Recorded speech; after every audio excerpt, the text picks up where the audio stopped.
أعوذ بالله من الشيطان الرجيم بسم الله الرحمن الرحيم وكذلك جعلناكم أمة وسطا لتكونوا شهداء على الناس ويكون الرسول عليكم شهيدا.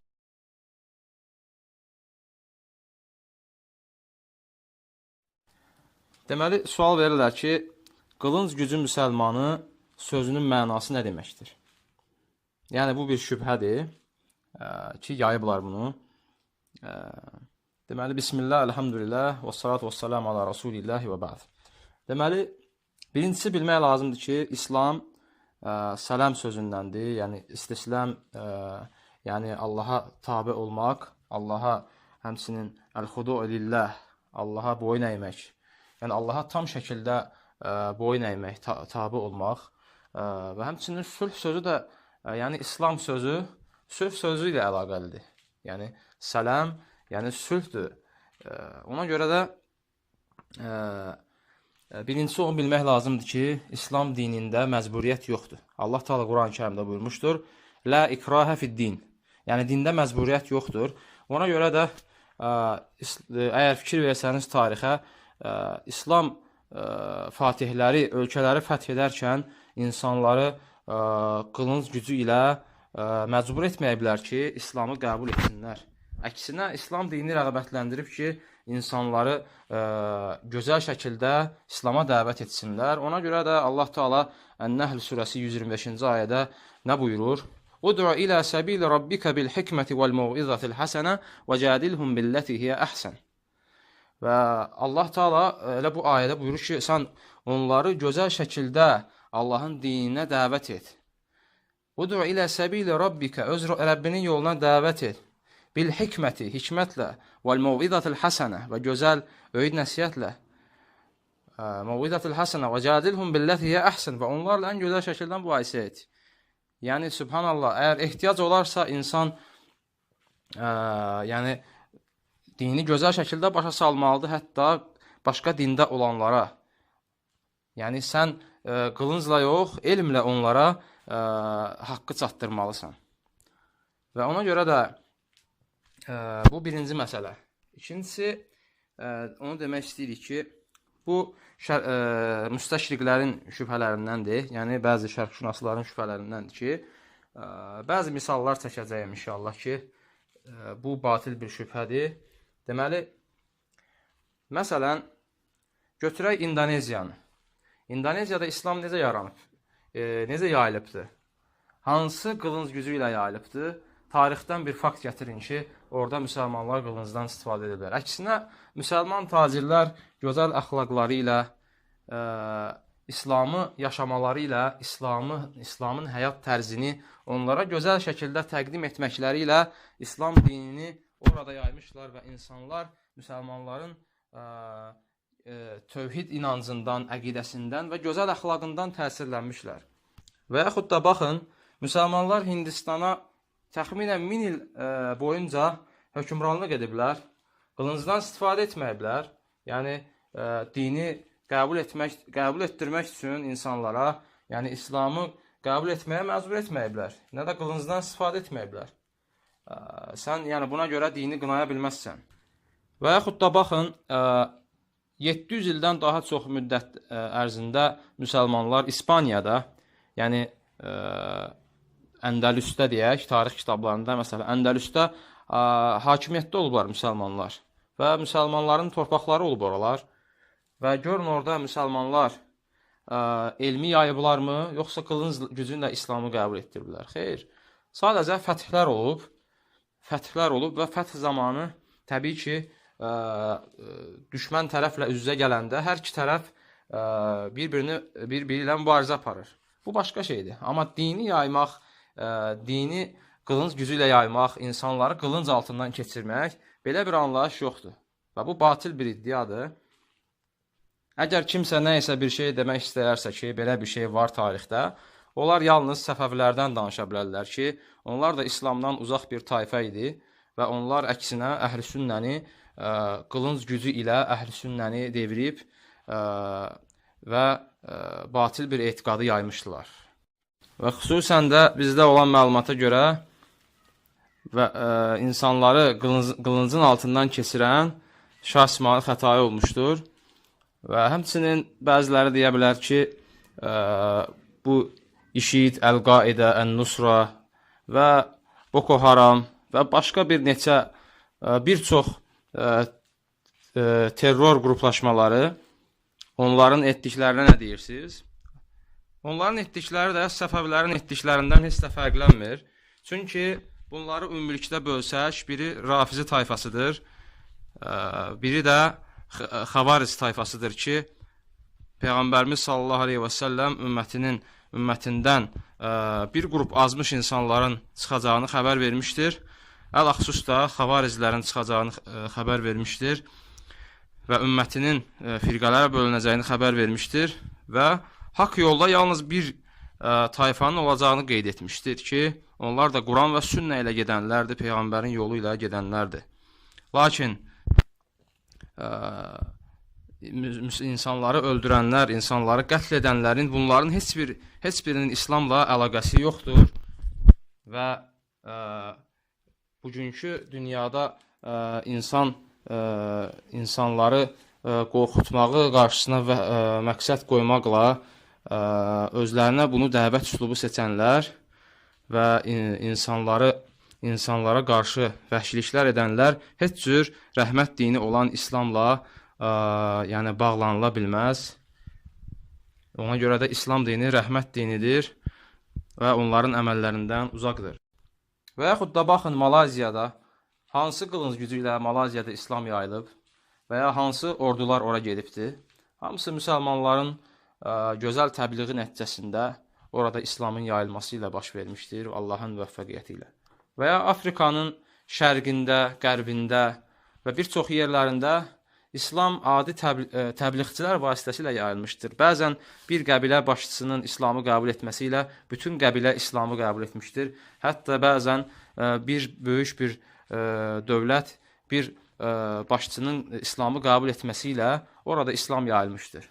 Və bunlar hamısı tarixi faktlardır və hansı qılınclardırsa, yəni hansı qılınc gücü ilə o İslam yayılıbdır, onu yəni qoy göstərsinlər, desinlər.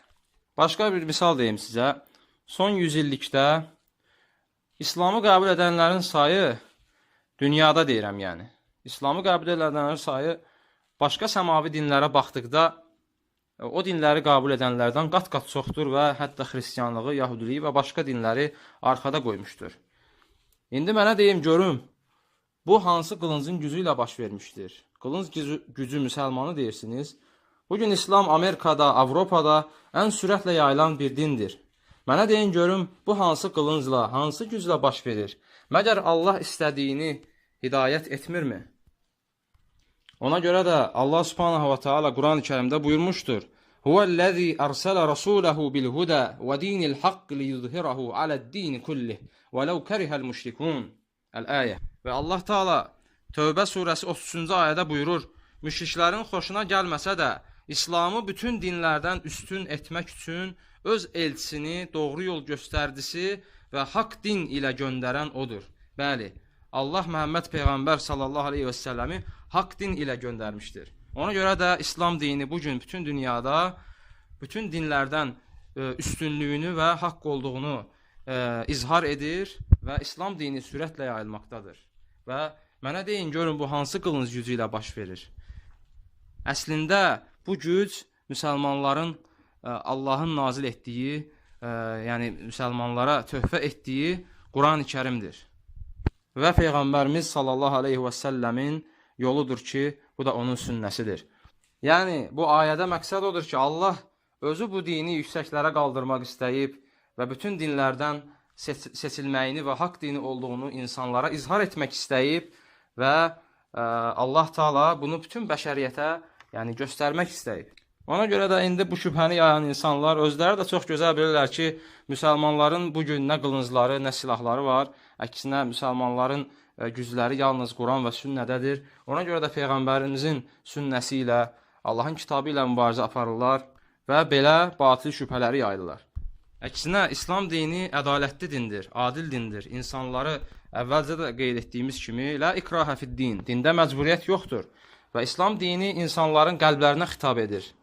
Və ona görə də bir insana dini zorla qəbul etdirmək yol verilməzdir. Əksinə, dini insanlara sevdirməlisən və onlara dinin haqq olduğunu başa salmalısan. Zorla bir dini qəbul edən insan çox asanlıqla da o dindən gedir.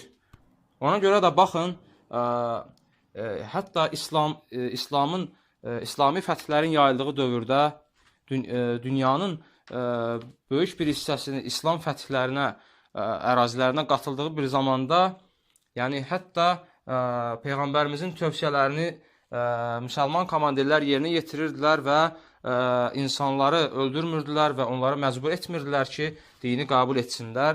Hətta yəni İslamın döyüşü və hərbi fəthləri nümunələrlə və rəhmətlərlə doludur. Təkcə elə açın, oxuyun, məsələn, aranızda tarixi bilənlər varsa, məsələn, və yaxud da xəbəri olanlar varsa, Azərbaycanın fəthindən baxın, görün, İslam xəlifəsi öz ordu komandirinə nə yazır? Subhanallah, yazır ki, heç bir ağacı kəsməyin, qadın və uşaqlara toxunmayın, həmçinin qocalara toxunmayın, binaları dağıtmayın və s. Sadəcə onlara qarşı mübarizə edənlərlə mübarizə aparmaqlarını tövsiyə edir. Lakin insanları öldürmələrini əmr etmir və yaxud da məcburi onları dini qəbul etdirməyi də əmr etmir. Başqa bir mühüm məsələni də qeyd edək ki, İslam dinini qəbul etməyənlər, biz bilirik ki, cizyə ödəyiblər, cizyə. Cizyə vergisini, yəni dini qəbul etməyənlər öz etiqadlarında azad qalırdılar və cizyə ödəməklə yəni onlar azad olurdular. Və öz işlərində, yəni öz torpaqlarında yaşayırlar.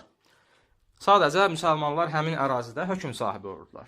Bu qədər bəsitdir məsələ və onları dinə qılınc gücü ilə məcbur etmək bu batil bir iddiadır. Elə bu cizyə anlayışından da görsənir ki, bu dində döyüş qaydalarındandır ki, cizyə qaydası Allah Taala cizyə hökmünü qoymuşdur və insanları dinə məcburən qəbul etdirməməyə, yəni insanları dinə məcburən qəbul etdirməyin qadağan olmasına başqa bir dəlillərdən biri də cizyə hökmüdür. Ki, onu yəni sizə şərh etdik. Və cizyənin faydalarından biri də odur ki, cizyə hökmünün əgər onlardan cizyə alınması ilə onlar etiqadlarında azad qalırdılarsa, məyər necə qılınc gücü ilə onlar dinə gətirirdilər ki, burada sual verirəm. Əgər qılınc dini olsaydı, deyilərdi ki, ya İslamı seçin, ya da sizin boyunlarınız vurulacaq. Amma belə bir şey deyilmirdi. Lakin bütün bunlardan sonra demək istəyirəm ki, bu şübhəni yayan insanlar nədənsə xristianlığı pisləyə bilmirlər və demirlər ki, Hitler 6 milyon insan öldürdü, amma İslamın ağac kəsməyə belə qadağan edən fəthlərini qınayırlar. Və yaxud da o insanlar nəyə görə səlib yürüşlərini, xaç yürüşlərini misal çəkmirlər ki, bunu orta məktəblərdə özləri oxuyub bu məsələlərdən imtahan da veriblər. Onlar özləri çox gözəl bilirlər ki, xaç yürüşləri zamanı, səlib yürüşləri zamanı müsəlmanlar açıq-aydın qılınc gücü ilə öldürülür ya da bir şərtlə xristianlığı qəbul etməklə sağ buraxılırlar. Məgər buradan belə anlaşılmır ki, bu şübhəni yayan, bu şübhənin əsli şərqşünaslardan gəlmişdir və şərqşünasların əksi də, yəni əsli daha doğrusu xaçpərəstlərdəndir, xristianlardandır və onlar özləri etdikləri əməlləri müsəlmanlara nisbət edirlər. Əslində qılınc gücü müsəlmanı yox, qılınc gücü xristianı demək daha doğru anlayış olardı. Başqa bir misal çəkim. Məsələn, bugün ərəblərin arasında 15 milyondan çox qibti məsihilər var. Məsihi təriqətində olan xristianlar var. Elə qılınc gücü ilə onları yola gətirməyə ehtiyac olsaydı, elə onlar, ərəblər özləri öz aralarında yaşayan, sülh və əmin-amanlıq içində yaşayan xristian qibtiləri məcbur edərdilər ki, İslamı qəbul etsinlər. Demək, bu da batil bir iddiadır. Həmçinin Hindistanı misal çəkdik. Bugün Hindistanın 20% müsəlmandırsa, qalan 80% hindus və başqa dinlərdədir və ya xristianlar və s. Əksəriyyət də hinduslar. Lakin görürsən ki, müsəlmanlar 1000 il boyunca orada hökmranlıq etsələr də, elə orada güc tətbiq etmədiklərinə görə, insanları qılınc gücü ilə məcbur etmədiklərinə görə bugün orada müsəlmanların sayı azdır. Çünki əksinə qılınc gücündən orada yaşayan yerli tayfalar və o din sahibləri, onlar özləri istifadə edərək öz dinlərini qorumağa çalışıblar. Həmçinin sonunda onu qeyd etmək istəyirəm ki, İslamın yayılması üçün zəruri olan fəth yürüşləri, yəni buna təhrik edən amillər başqa ki, bu əsas yer üzündə Allahın dininin yayılması idi və ədalətin bərpa olunması idi. Allahın dininin bütün dinlərdən üstün olaraq izhar olması idi. Yəni, İslami fəthlərə təhrik edən amil başqa və bu fəthlərin nəticəsi tam başqa bir məsələdir. Yəni, amil ilə nəticəni fərqləndirmək lazımdır. Nəticədə müsəlmanlar qənimət belə götürsələr, əsirlərlə gözəl şəkildə davranır, hətta onları yedizdirir və hətta onlara müəyyən şərtlərlə hətta onlardan elm belə öyrənirdilər və yaxud da onlarla başqa cür adil şərtlərlə davranırdılar. Lakin onlar yenə öz dinlərində qalırdılar və heç bir tarixi fakt yoxdur ki, müsəlmanlar insanları kütləvi şəkildə qılıncdan keçirsinlər və yaxud da onları məcburən İslam dinini qəbul etməyə məcbur etsinlər. Və Allahdan istəyirəm ki, xalqımızı hidayət etsin və bizə haqqı haqq, batili batil olaraq göstərsin və müsəlmanları, bütün dünya müsəlmanlarını fitnədən, əhlindən, müsibətlərdən, bəlalardan qorusun və bütün müsəlmanlara kömək olsun. Və sallallahu alə nəbiyyinə Muhammed və alə alihi və sahbihi əcməin.